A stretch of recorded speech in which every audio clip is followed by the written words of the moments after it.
Nous ne devons pas sans cesse regarder au-dedans de nous pour découvrir si nous avons un fardeau ou non. Parmi les enfants de Dieu, il n'y a rien de plus destructeur pour l'âme que l'introspection. Souvenons-nous de cela. Ce qui annihile le plus l'âme, c'est de tourner notre regard vers l'intérieur. L'introspection est une maladie spirituelle, le péché se reconnaît aisément comme tel, mais l'introspection se détecte moins facilement. Et c'est la maladie insoupçonnée que l'on doit craindre, pour que celle qui est apparente, si l'on vous demandait « est-ce mal d'être orgueilleux ?», vous répondriez aussitôt « évidemment c'est mal ».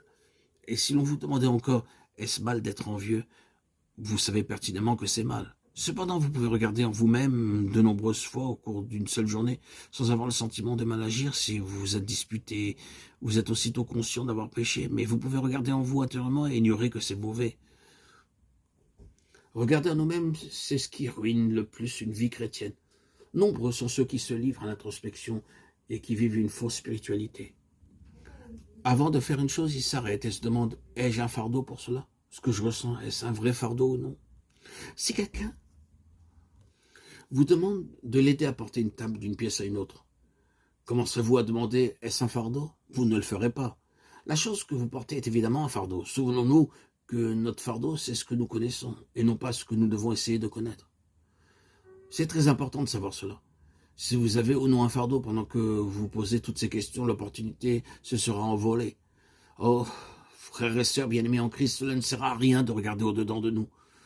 Ou vous avez un fardeau, ou vous n'en avez pas, et dans ce cas, vous le savez. Il n'est pas nécessaire d'essayer de le découvrir en analysant vos sentiments. Si quelque chose pèse sur vous, c'est votre fardeau. Agissez en accord avec ce que vous avez et vous serez libérés. Alors, vous pourrez recevoir d'autres fardeaux de la part de Dieu. C'est ainsi que toute l'œuvre de Dieu s'accomplit. C'est de cette manière que s'exerce le ministère de la prière, et la prière est indispensable pour toute œuvre de Dieu.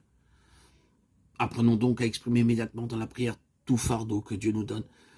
Si nous négligeons les indications qu'il nous accorde, nous perdrons notre communion avec lui, nous serons sous le poids du fardeau qui aurait dû être apporté dans la prière et qui aurait contribué à nous libérer. Il est vrai que les fardeaux que nous recevons en nous attendant au Seigneur manifestent sa volonté à notre égard. Cependant, il est aussi vrai que de manière générale, c'est la connaissance que nous avons qui gouverne de prime abord nos fardeaux. Il y a des exceptions. Par exemple, au beau milieu de la nuit, Dieu peut vous demander de prier pour un frère dans un lieu éloigné. Sa situation précise vous est totalement inconnue et ce n'est que bien plus tard que vous saurez dans quel besoin particulier se trouver. Mais le plus souvent, nos fardeaux procèdent de la connaissance que nous avons des situations.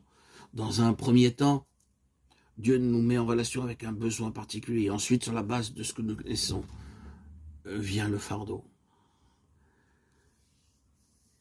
En relation avec ce ministère de prière qui est d'une telle importance pour le chrétien, ce ministère doit s'exercer de manière audible.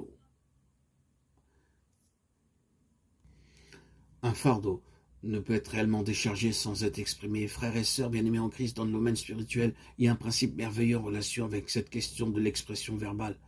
Dieu non seulement considère ce que nous croyons, mais il tient aussi compte de ce que nous disons. Dans Marc 7, 29, nous lisons ce que le Seigneur dit à la Syrophénicienne. À cause de ce que tu as dit, va, le démon est sorti de ta fille. La femme n'avait dit que quelques mots, mais le peu qui avait été exprimé a fait agir le Seigneur. Nous pouvons apporter nos requêtes dans nos cœurs, mais l'effet est plus grand quand cela est exprimé. Dieu s'attend à ce que nous exprimions ce qui est dans nos cœurs. Quand le Seigneur était dans le jardin de Gethsémani, il était si oppressé par le fardeau qu'il le présenta, avec de grands cris et avec larmes, des prières et des supplications. Hébreux 5, 7. Nous n'insistons pas sur la nécessité de prier à haute voix, mais il doit y avoir correspondance entre le fardeau intérieur et l'expression extérieure. Si nous ne pouvons pas prier à haute voix dans nos maisons, essayons de trouver un autre endroit comme le fit le Seigneur et se retirer dans le désert, Marc 1, 13. Sur la montagne, Luc 6, 12. Dans tous les cas, prions de manière audible, même si nous devons le faire à voix basse. Le fardeau que Dieu nous a donné doit être exprimé pour qu'il soit libéré.